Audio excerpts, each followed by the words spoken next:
Hello, hello. Hello? Hello, is anyone out there? It's a mom's night out. Gary Adelman is a founding partner at Adelman Matz P.C.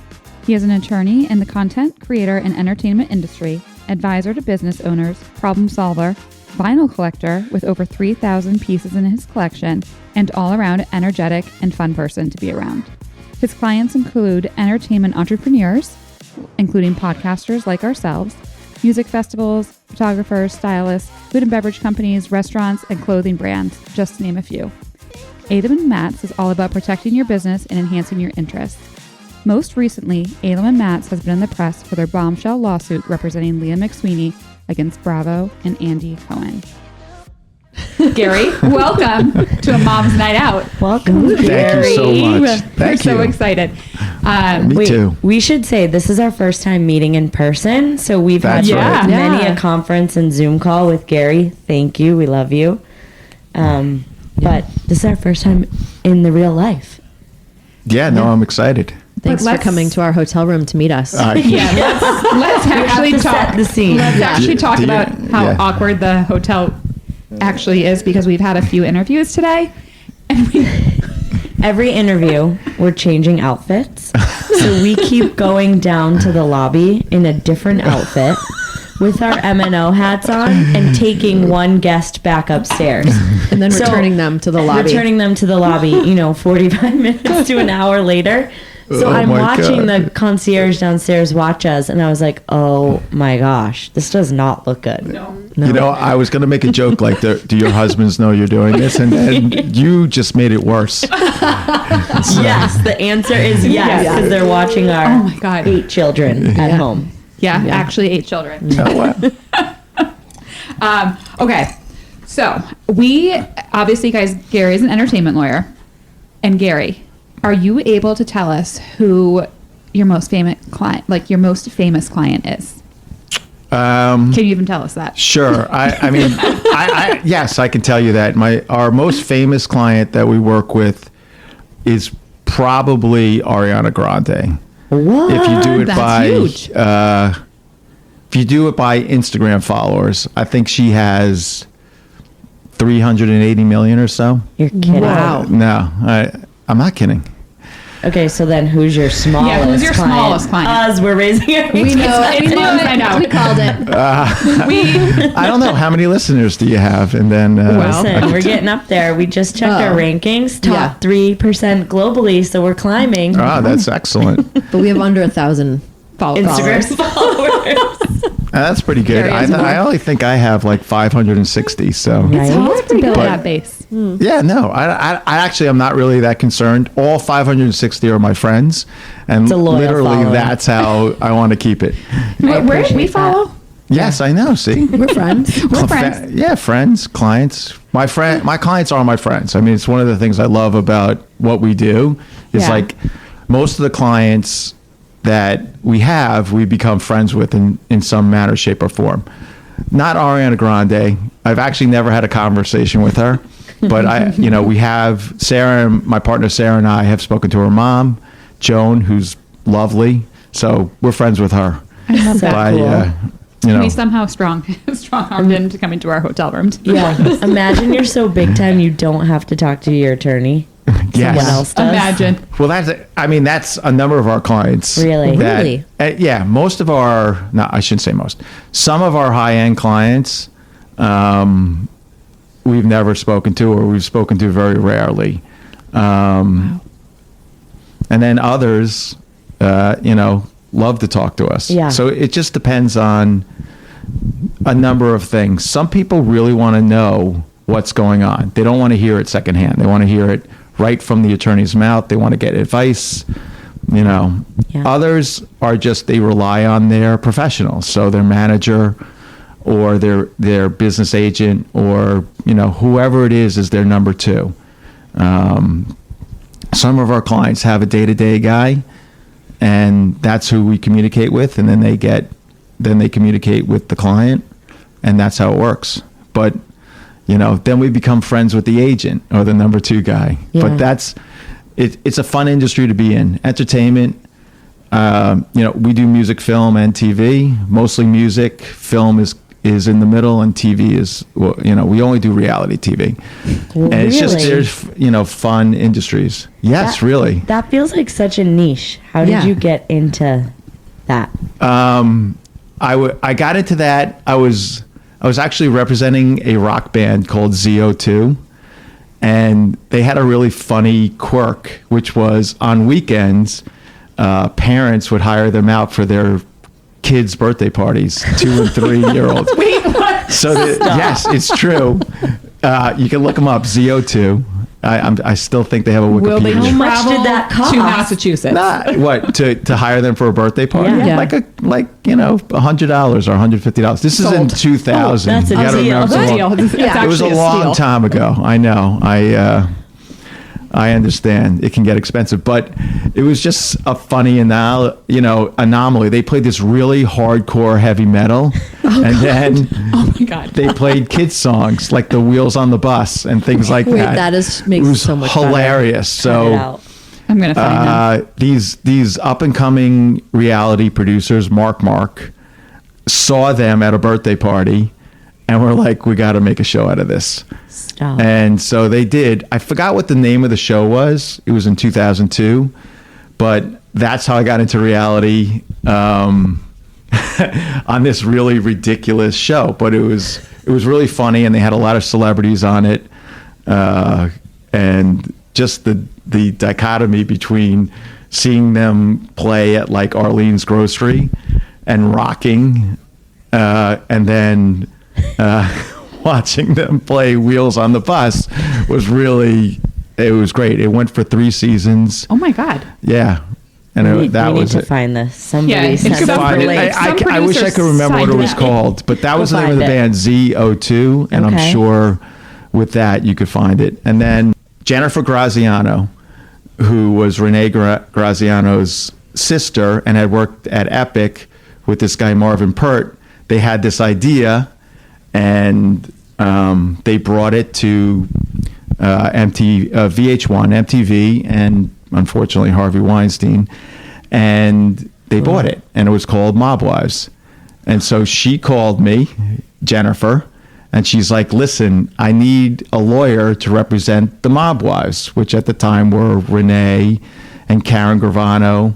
I know who you're talking Incredible. about now. Wow. Incredible. And so that was my second foray into reality. I represented the 4 Mob Wives in the Wait. first season. wow, that was an I have a interesting great role, I'm question sure. for you. Yeah. Have you heard about this whole like mob wife aesthetic coming back? Yes. What are your So- thoughts on it? Oh, I love it. 'Cause Good. Gary, we all Because we brought- came with fur jackets We all brought to New fur York coats City. to wear tonight. it's funny because a lot of our clients are like saying to us, "Oh, I really love this aesthetic. It's Yeah. like, it's so much fun." And like, I love The Sopranos, and like, Yeah. they're all, a lot of it is based on, Chris's girlfriend. I forgot Yeah. what her name Yeah. is. We're going to be doing a lot of this. I forgot. That's okay. And I think it's awesome. And it's the 25th anniversary of Sopranos. And like, Oh, is that why it's coming back? I think I it's think part of Fur is it. just back in. It just looks awesome. Yeah. But yeah, no, that's I still actually 20 years later, I still represent Jennifer Graziano, Oh my and God. we've done Wow. a bunch of projects together, and she's love that. she's amazing. I love seeing what you do, and I feel like Instagram has been helpful because, when we first met you, it was, hey, talk to this attorney in entertainment, and he'll work with a startup, and he was great because, our friends at Buzzkill Wine sent Yes. those to you. Shout out to Molly. Thank you so much. But I don't think I've realized the depth of what you do and Yeah, how no, fun we were your blown job away. is. I mean, I feel like you're traveling to Europe one day. You're Yep. in LA. You're here. You're there. Like, you're flying out after we record this podcast. Yep, I'm flying out for Grammy Week. I'm very excited. Oh my gosh. So fun. And Take us then with you. Yeah. Yeah. Can just so you're all jealous. So I'm not even going to the Grammys, even though I have an artist that's up for a Grammy, because we represent Drew House, which is Justin Bieber's brand, and he did a collaboration with the NHL, Yes. which is Yeah. which Saw Yes, that. that was the so cool. jerseys that the players will be wearing in the All-Star game were designed by Drew House. And, What? Very cool. Yeah, and Justin's going to be a co-captain. You know And I was a hockey player, right? No, but now I'm really excited. Can you check me? Can I say that on Yeah, there? you can say that. The, Totally fine. And so I'm flying Friday night so that I can land in Toronto on Saturday and go to the All-Star game. my Wait, you're gosh. kidding. Wait, I'm So so you get to jealous. hang out with Justin Bieber? No, I doubt I will meet Yeah. Justin Bieber, but he's another one of our Justin. clients. Come on. Let's show some Gary some love. He's actually probably our second most famous client ever. That's a pretty think big so. client. No, Ariana is more I think famous they're than both Justin. equally famous. Yeah. With different crowds. Well, actually, I think there's crossover there. That's insane. But like, I think that, so it's interesting because the way we got involved with both of them is with Justin, we represent his apparel brand, Drew House, which is a big part of my history. I had my own I've had two brands. What? And yeah, I can tell you about that. And It's gonna then, go everywhere. I know. and with Ariana, we represent her makeup and fragrance line, which is REM. And I've had a lot of history in the beauty and health arena. So back to your point, is like however you meet me, that's what you think I do. Yeah. Yeah. It's true. Yeah. And so We were like, he's a small business Oh. attorney. No. Not wrong. even close. Yeah, not So- even. And that's ostensibly, I built this business to cater to clients. So the whole objective of the firm, which we have over 20 lawyers and we have 10 of counsel and we have sister law firms around the world, the whole idea was that if you called me and said, can you do this? The answer would be yes. And if we couldn't do it, I had a vetted lawyer who I'd worked with for years that could do it. Genius. That was the whole idea. And the when I had sold the record company and I owned the record company in the 90s. What? Yeah, a drum and Just bass keeps label. getting We're gonna better. have to just go back So to the many beginning and find out lives. how you ended up to where you are today. All right. I know. Like how did like All right, talk all right. us I'll go through backwards. brief history of how now you are. So this is actually my brief history, and like some of the things I'm talking about is my pitch to clients when I'm talking to them, or it's my pitch to business managers or other lawyers. So I'll tell you. So in college, I was promoting parties. That's what I wanted to be. I wanted to be a party promoter. Love it. You I were wanted like to- a club promoter? Like a club promoter, I- yes. Amazing. I love Amazing. I had high aspirations You for have myself. the energy You for would it, have had our Gary. number. Yeah. Yeah. Yes, I mean that was my motivation. Everyone always wants to get into the club. And as I was rounding out my junior year, my dad was like, "This isn't a career. Like you can't do this for a career." And I'm like, "Well, John Scher did it for a career, and like a whole bunch of other promoters that I admire did it." That's and a he tough was like, life. he was like, "No, this isn't happening. You're going to law school." And Wow. I don't know why, but I said, yeah, all right. And I took the LSATs, and I got into Hofstra, and I went to law school. Wow. But the whole time I'm continuing to promote parties. Yeah. You're the coolest lawyer. Yeah. I agree. Oh, thank you. That's very nice. Yeah. I feel like mean it. I'm too old to be the coolest lawyer. But No, I feel like you're breaking the box, right? Yeah. Like everyone tries Yeah. to put everyone in a box, and you are Oh, I so hate- beyond the box. Yeah. I'm out of the box. Think out of the box. So Yeah. when I graduated law school, I really didn't want to be a lawyer, so I just continued to promote parties. And this guy, I had become friends with this guy who did some legal stuff. I don't even remember what. And he called me one day and he was like, "Hey, my cousin needs a lawyer. Don't you need a job?" And I was like, I got this law degree. Maybe I should do that. So I went. I did not have a suit. I didn't have a resume. I did not have a briefcase. I didn't have shoes. I showed up. It's okay. Yeah. Just keep. Yeah. I showed up at his office in jeans and a t-shirt and a lined notepad and a pen. And like the guy took a look at me and it was like, we only need a lawyer for like 20 hours. He like took me seriously. You're like, He was like, sure. we only need a lawyer 20 hours a week. It's a litigation thing. Do you want the job? And I was like, yeah, sure. I take it. And so I started working for him. Were you still promoting? I was still clubs? promoting 20 clients. hours a week. Yeah. Yeah, he had the space for it. Yeah. He's So like, it was basically, this was an insurance defense firm. So I was teaching myself how to litigate. I was running cases. I was going, at night I'd go to the club. At 4 o'clock in the morning I'd go home. Oh my God. Sometimes I Never wouldn't slept. even get home till 6. I'd sleep and then I'd go back I'd put on a suit and go to work. I bought a suit. And now we did this for a couple of years. And then a friend of mine, and I really wanted to not be a lawyer, but I found, hey, maybe I could be an entertainment lawyer.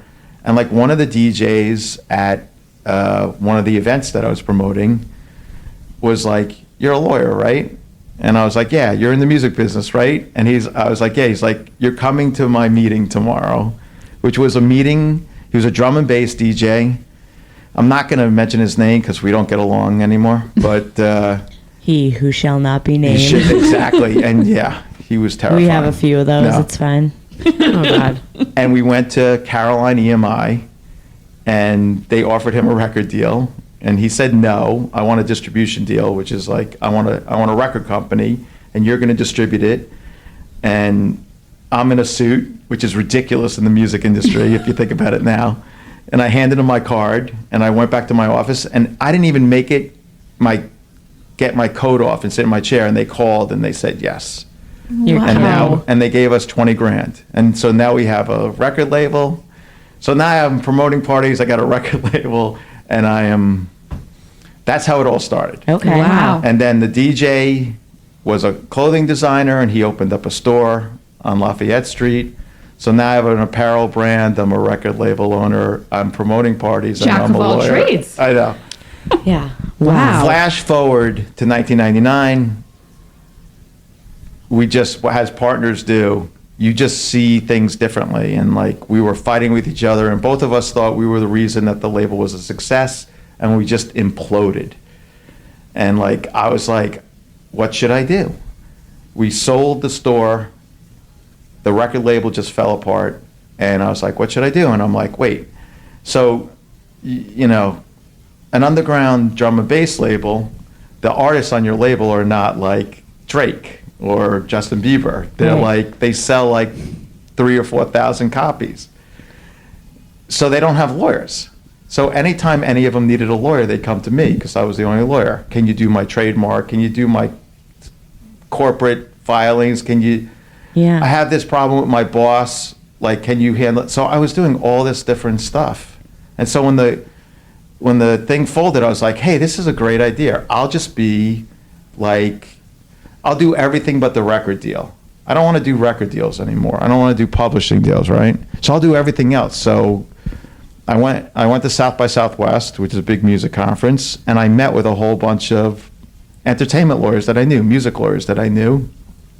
And I just made a deal with them. I'm like, I'm not going to do the record deals. I'm not going to do publishing deals, and I'm not going to poach your client. Just whenever your client needs something else, send them to me. Wow. And I'll do it, and I'll pretend. send them to Gary. Yeah, Send and it that's to what Gary. it became. It became Call Gary. Whenever you needed Call something Gary. that was not. Call Gary. We're Well, making yeah, a it was just sweatshirt Call out Gary. of that. And like, literally 23 years later, this is what we do. We do Gary. everything, but now we do everything but the record deal. We do everything but we do the same thing. Half of our clients are from other entertainment lawyers that don't do anything else but talent. And so they trust us. You 'cause really, we're- really paved your smart. own path. Oh, yeah. Another fun fact about your clients, 60% are women. That's which right. is like That- amazing. So first you should know my partner is a woman. Yep. I met her 17 years ago. She was Sarah Matz. My firm is Adelman Matz. We love her. She was the assistant to the managing partner of a firm who decided that they wanted to buy my 5-person firm in 2007. And when I got there, I hated it because I had to wear a suit every day, and there was corporate, and it was just not my style. But she was cool. And I hated it so much. I had a 1-year contract. I hated it so much that I just stopped wearing suits. I'd come in shorts. I didn't bill. Like, I did everything. I didn't bill, but I was bringing in a lot of money. That's so amazing. the partner was fine. I just didn't work all day. I just brought in money. And so he put me all the way in the back. It's like, hide Gary. Yeah. Hide Gary.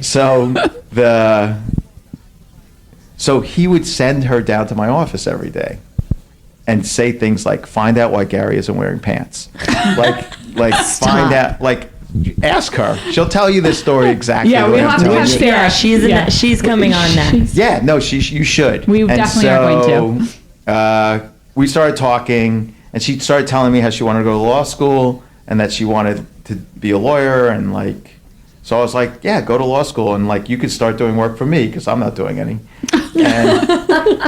And I had 4 of the lawyers working for me, but so she started doing work for me, and she was really good. And then after my year was up, I'm like, I'm out of here. So I got my 4 lawyers and her, and we huddled, and I'm like, I have a new place for us. And we packed up everything in the middle of the night. No kidding. And we left. And you fled? Yeah, we fled. Wow. She'll tell you this story also, which was amazing. As we're leaving, the woman who managed the law firm came in early. No. Nothing to see You're here. like, get out of here, Karen. And I'm holding a box cutter in my hand. And she's like, you can't take any of these files. And not purposely, I wasn't threatening her, but I just turned with the box cutter and I said, we're taking everything out of here and you're going to go to your office and be quiet. You robbed the law. I robbed the law firm. It worked out. I mean, I left. With the deadly weapon. Oh my gosh. The statute of limitations is up. That's wild. That was a story we have not heard. No. That's wild. So then Sarah and I bounced to another firm, and then we ended up at a entertainment firm called Davis Shapiro, which is Clive Davis's son's law firm. And their idea was they were going to take me and them and make one big firm. But like after a year, we all liked each other, and we were doing a lot of work for their big music clients. But they were like, we don't understand you. You know, we don't understand the structure. We don't understand billing. We don't understand collections. And so the managing partner at the time, Peter Lewitt, God bless him, he took me out to drinks and he said, listen, we really love you guys. It was September. He's like, we're going to pay you to the end of the year. Just start transitioning out of here and start your own firm. And we're going to continue to send you our clients. Wow. And true to his word, to this day, which is 10 years ago, he still sends us clients. We work with a lot of his clients. And he really made Adelman Matz happen. That's Wow. cool. Yeah, that And is I cool. am, I'm very grateful to him. In fact, we employ his niece. Oh my Get gosh. out. Not purposely, in that, he was like, you better hire her. She's just really good. She's head of our litigation department. Wow. And then, so I called Sarah after I left the meeting. This was my favorite part of the story. And I said, hey, she goes, what happened? And I'm like, we got fired. And she goes, oh my God, what are we going to do? And I'm like, let's meet tomorrow. We've always lived within 10 blocks of each other. And we do today. We live like 6 blocks apart. And so we always walked to work together. That's so cool. And so I'm like, let's Yeah. just meet like we always have. And we'll go to the office and we'll figure it out. Don't worry. And then I hung up and let her sweat for like, I'm terrible. Anyway, the next day I told her what her plan was. I'm like, we're going to start a firm. It's going to be called Adelman Matz. You're going to be a full partner. And we're going to do this. How cool is And that? and here we are 10 years later. Wow. Congrats on the anniversary. That's Thank you. Crazy. We just had it it was November 7th. It's a So big milestone. she actually, though I manage the firm, she runs litigation. Yeah. And and trademarks. I run corporate entertainment and employment, and not purposely, but yeah, we do. 60% of our lawyers are women. That's so cool. 25% of our lawyers are women of color. So cool. Again, not purposely done, just the way it happened. Yeah. Yeah. And you know, at last count, it's better than 60% of our clients are women, and we have a lot of women CEOs, women DJs, you know, like across the spectrum. And like when Molly comes in, she'll tell you, you know, all about it. And I think that one of the reasons that we've gotten this, well, first of all, the partner is a woman, and she's a full equal partner to me. Yeah. Even though she's 17 years younger and has she's a lot less amazing, by the experience. way. She's Yeah, amazing. we're Yeah. good to meet Sarah. Yeah. We've been able to work She's with her. great. And she's been a full partner since the beginning. And like that was the deal. The deal was she would be a full partner. I have a veto. Like if we ever disagree, I win. Okay? No, seriously. Have you ever had to use the veto power? I've never used it. That's 10 years amazing. we've always figured it out. It's one of the, you know, it's tough also when you have two lawyers that are disagreeing. I can't even I would imagine. love to be a fly on the wall. I know. I could not imagine. Well, you can talk to our employees. They hear us sometimes screaming at each other. But yeah, so there's two reasons that we have so many women clients, I think, and one of them is that Sarah's so great, and especially on the litigation side, like people are very upset when they get sued or they have to sue someone, and she's got both bulldog and empathy. Right. And it's a great mix. But the other, I think, the other reason is because like when you have Molly, and she'll explain this to you, it's how we treat our clients and how we help them and explain to them and bring them through the process and like teach them how to be, you know, in charge, how to be a CEO.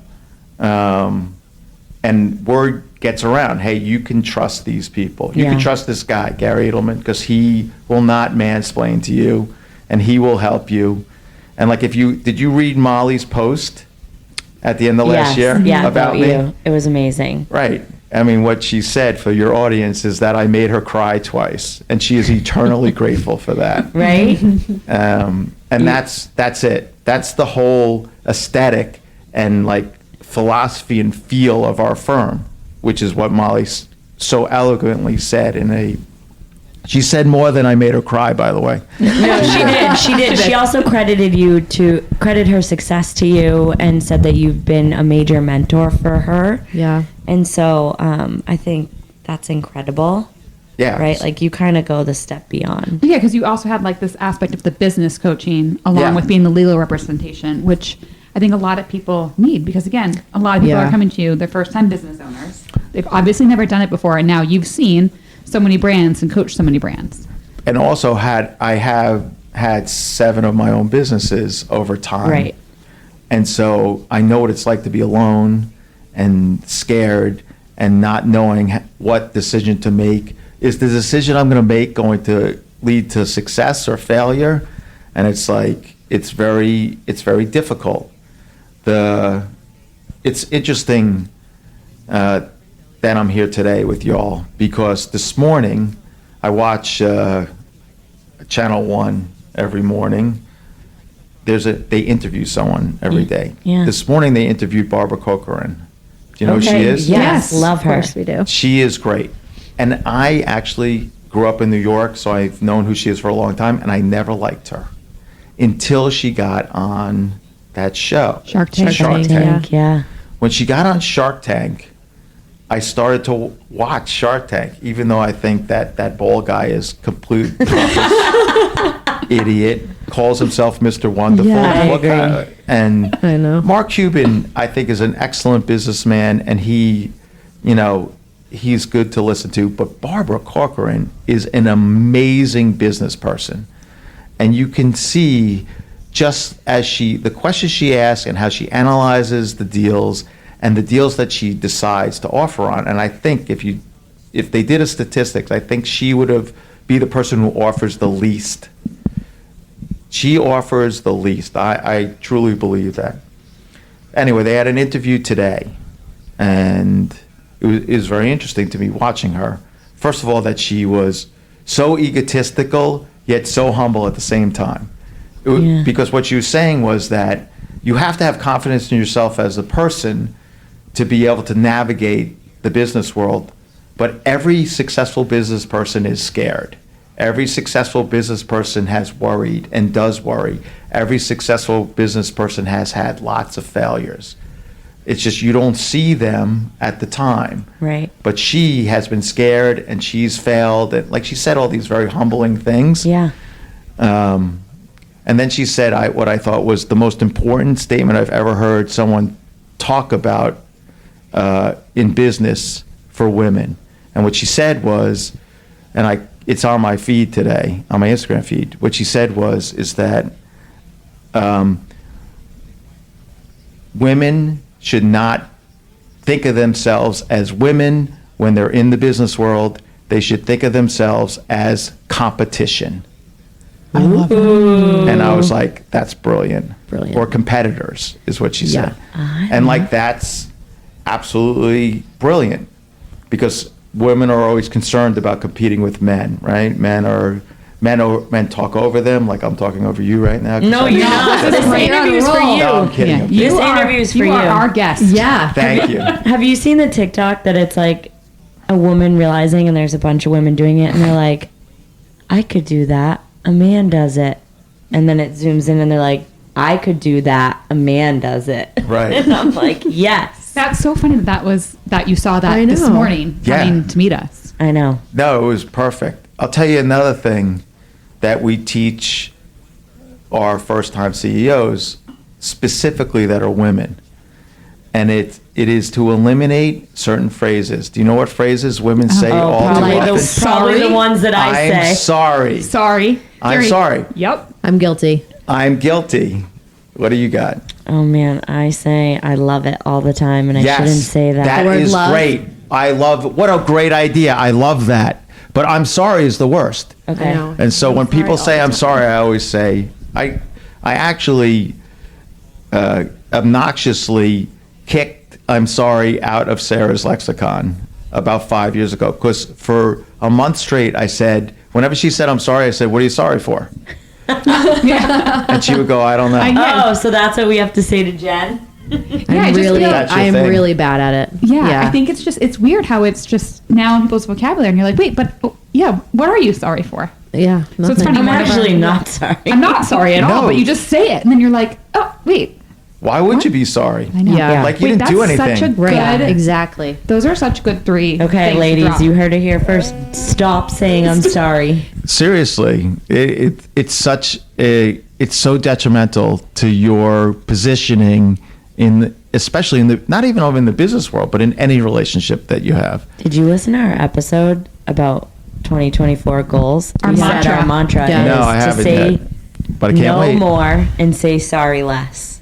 Yeah, no, no is a Like no is a full sentence. And it's a hard one. It's hard to to get say. out and set those boundaries. But those are little things that can be very helpful. Another no is a good idea. Actually, the idea about no is a full sentence is because there's too much explaining going on. Yeah. Yes. Oh, my downfall.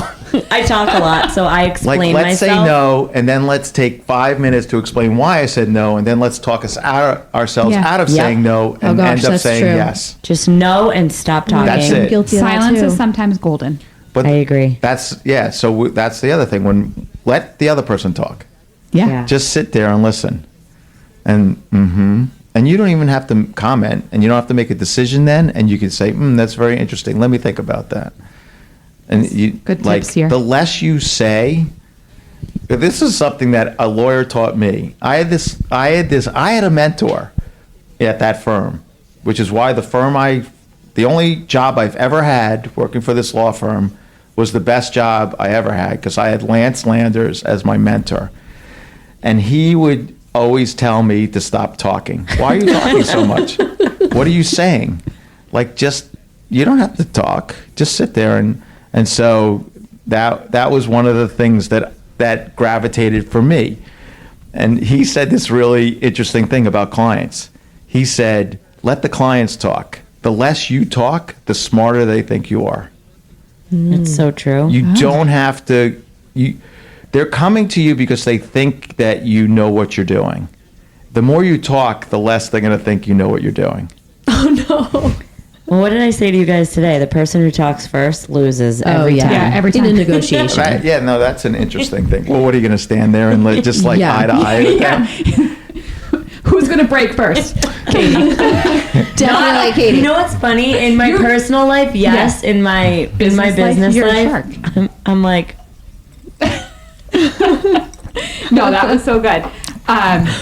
So good. I feel like that kind of wraps up like the legal questions. I feel like I want to get. Wait, I did have one more legal question. okay, say. All right. What has been your biggest win in the courtroom?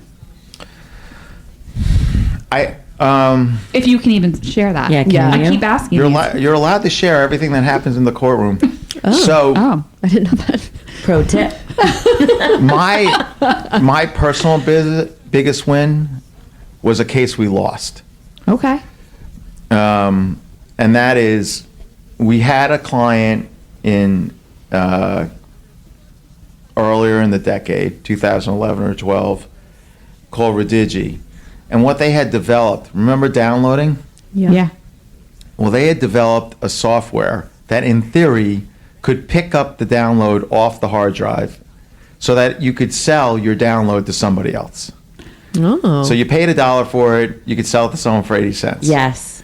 And I thought it was brilliant because there's something called the first sale doctrine in copyright. And what that means is that once you buy it, you own it. And you could do whatever you want with it, and nobody else can. You could sell it, you could destroy it. There was a case in the 90s, maybe it was in 2000, in the early 90s. Disney sued this guy. What he was doing was he was going to the Disney stores. Remember Disney stores? Yep. Yeah. And there would be a bin where everything in it was $1 because they were trying to get rid of it. So he would buy everything. He would spend hundreds of dollars buying everything in the bin. And then he would cut them up and he would make, cool shirts and sweatshirts and jeans out of them, out of the cut-ups. Interesting. And Disney was like, they sued him. They're like, you can't do that. You're using our logo. And it went to the Supreme Court, and the Supreme Court said, oh, no. Once you buy it, it's yours, and you can do whatever you want with it. You can cut it up, you can resell it. It doesn't matter. You're kidding. Wow. No. So these guys at Redigi was like, that's the same thing. We bought this download. And so it became a very popular case. It was in the news. It was on every blog. People were watching every minute of it because this is a very novel concept. Universal sued them. Yeah. And Universal filed what's called a summary judgment motion, which means we don't think that it needs to go to trial. We think we can decide on the papers. And there was a big oral argument, and they moved it to the main conference room in Southern District because so many people wanted to go. There were over 200 people in the courtroom, and me and the Universal lawyer were the people arguing the case. And I had a very hot, interactive rapport with the judge, who asked me, basically, what was I thinking to think that this could happen, that you could pull it off the hard drive? And I equated it to Willy Wonka. And I said, remember Tommy TV? He was a character in Willy Wonka, and they zapped him, and then you saw him go across the Yeah. right with all those sparkly things, and then he landed on the stage. And I'm like, that's what my clients are doing. They're pulling up Tommy TV, they're cutting him up into thousands of packets, they're sending them across the internet, and then they're reformulated it. And it was, I still have the transcript. People wrote articles about it. It was very well received, and I was very proud of it. But we lost. The judge ruled against us. So that's my proudest moment. 2 years ago, Sarah tried a case in Atlanta for Cardi B and won a $4 million verdict. This blogger defamed her. That's probably our biggest win as a firm. We knew about that one. Sarah did that. She went down because Cardi didn't want me there. Oh God. Why? Sarah. Because I'm a guy. She wanted it, and maybe she was apparently right. She wanted an all female. She did. Yeah. I love that. That's And pretty so cool. we had a female lawyer in Atlanta who was our local counsel, and Sarah and Cardi. And so she was right. It worked That's out. so awesome. That is such a cool story. And then but our biggest win that very few people even know about was this. I'll give you this real quickly. So before the Migos became popular, they had a mixtape called YRN, which is what made them popular. A mixtape is just a flow. Yeah. Of their, We're not. You're not. Yeah. We're cool. We know the Migos. Come on, okay. You should have just said, "Why are you mansplaining us? We know exactly what this is." And so a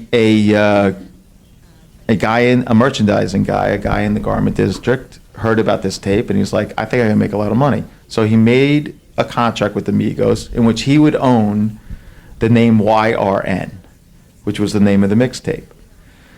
But the contract was so poorly drafted that it made it seem like he also owned the name Migos, which seemed ridiculous.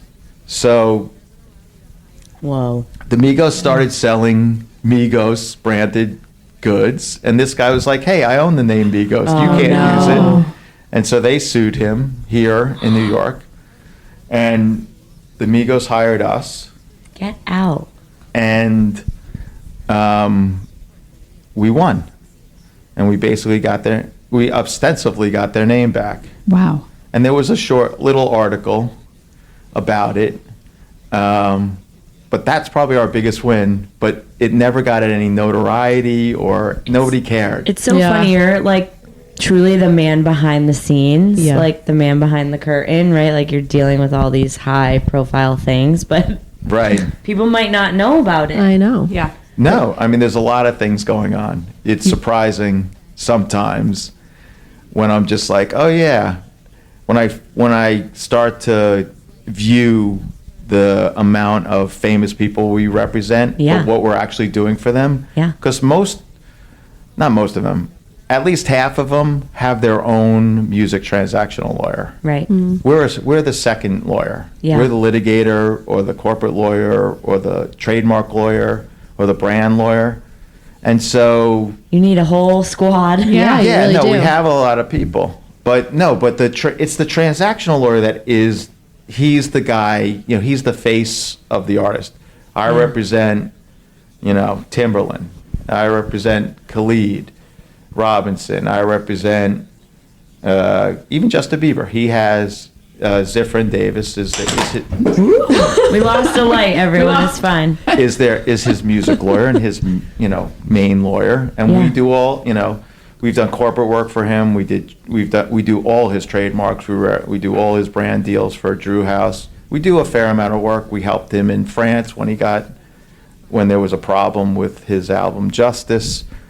But we're not his main lawyer. There is a main lawyer, and I'm actually happy about. It's very happy about it. Yeah, you don't want to be that it guy. Doesn't. Yeah, there's like different tiers. Guys, the bottom line is don't mess with Mom's Night Out because we got Gary and we got Sarah. I know.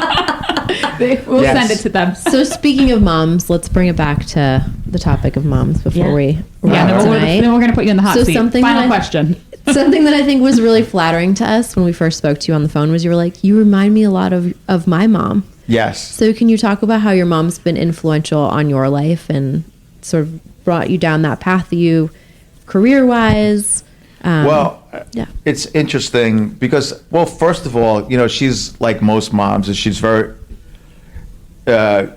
she's very proud of me, even though for a long time she didn't know what I did. I feel like no moms know what That's any of all. their kids do. They really don't. They can't explain it. My son. Now she's like, oh, my son. Yeah, I don't know. She still doesn't know. But the thing about my mom, so first you should know, is I have dyslexia and I have a severe reading learning disability, even though What? I'm a lawyer. Yes.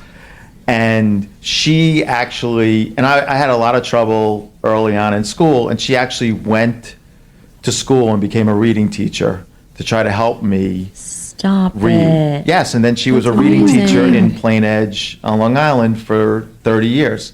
She's great.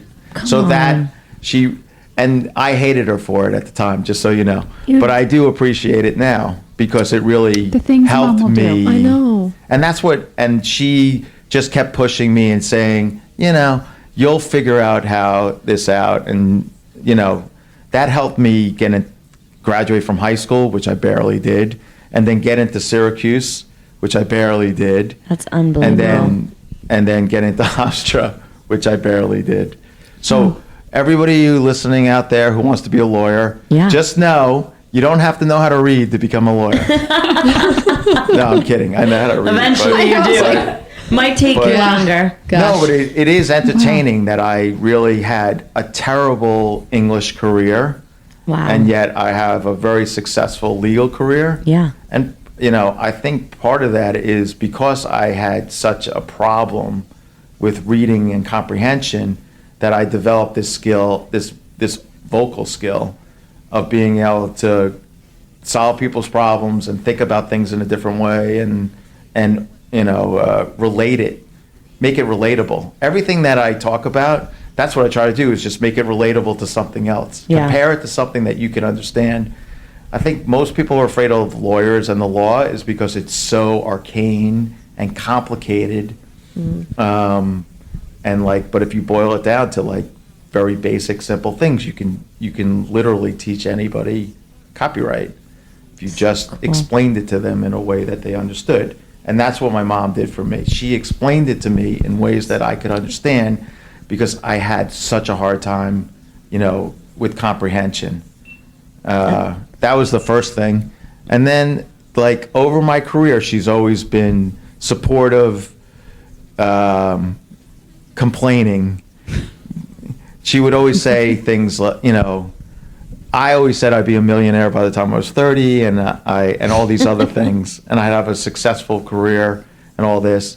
And it took me till I was 50. But she would always say, you know, look at all the great things you were doing. She was always just supportive of me. That's and sweet. she's the thing I found in you guys that she's very optimistic.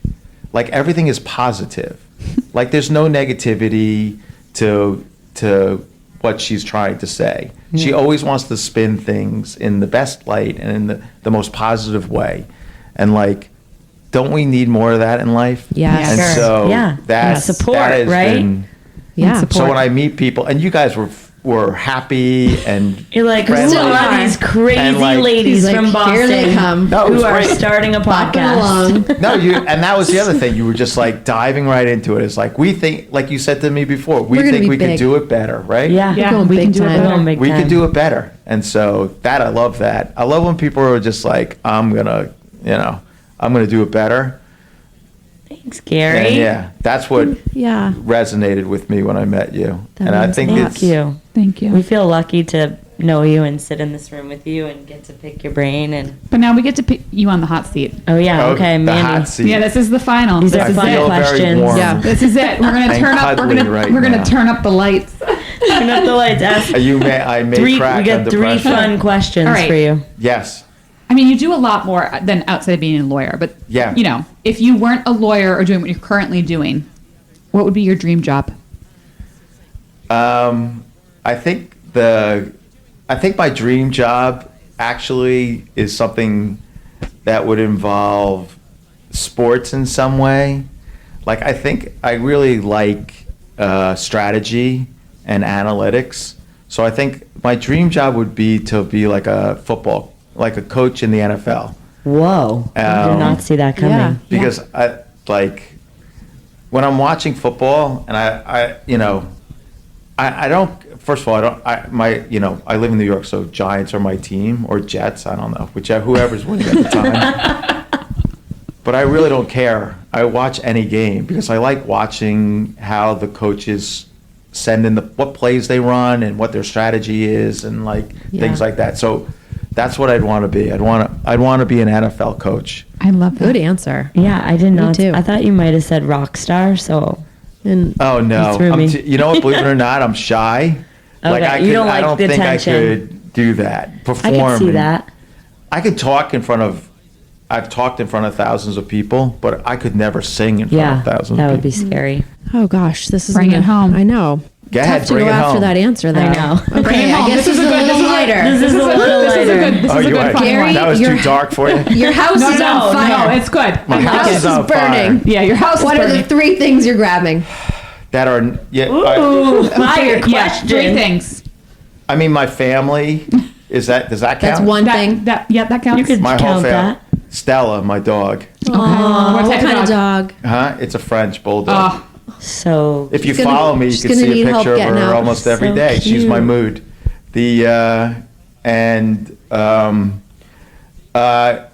The third thing is a well, family and dog kind of aren't the same. okay. Oh, so yeah, I have to okay. get 2 more. Or you Yeah. or you could do 3. Oh, your family, the dog, and one more. Oh my God. No, Family, including dog.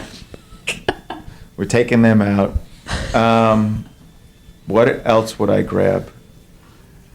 you have a good collection of albums. Yeah, but Oh, that's in yeah. my office. Is my office on fire? All right, Oh, we're no. good. Just your house. Just your Are house. you kidding? I would never leave my vinyl at There's home. fire everywhere. Fire everywhere. No, I wouldn't. Yeah, that's a good question. So, trying to think. Nah, I don't know. I don't really. There's family and and your Stella. dog. That is You know what? most That's all you important. need. You don't need material Family and dog. objects. You need your I'm family. not. I Yeah. mean, I love that. do you see how I'm dressed? Like Mic I'm not drop. very materialistic. Mic drop. I love streetwear, and Yeah, you have. Nobody can see, but Gary has some really cool shoes on Yeah. right now. You can see them now. We'll put it on the they're actually Instagram. they're Japanese. They're a collab with Of course. Asics. Those are sweet. They're Thanks. cool. All right. All right. I love that. We Nothing don't need else. I material things. really don't care about much else. Gary, No, I that was think- a great answer. that was an amazing answer, and I think thank you so much for taking the time. You've been Yeah. the most amazing podcast guest. Oh my God! I Thank laughed. you. I hope really, you get some new clients out of this episode. Yeah. Send it to All Gary. right. Send it to Sarah. We'll have Sarah on. And thank you. I mean, Gary's got to get to the airport. He's flying I out do. at like. I know. Have He's fun gonna at the miss his Grammys. flight. Next year, Yeah. take us with you with live Yeah. podcast. You got it. Live You can live podcast. podcast. Yeah, in the Yeah. All-Star game. It's going to be a Yeah, blast. I'm more Yes. interested in that. Sorry, actually. forgot that was the Meet second me in part. Toronto. I'll sneak in. Don't put it past us. This was a lot of fun. You guys are really easy to talk to. Thanks, Gary. Scary. All right. Good night, All right. guys. Good night. Bye. Bye. Good night.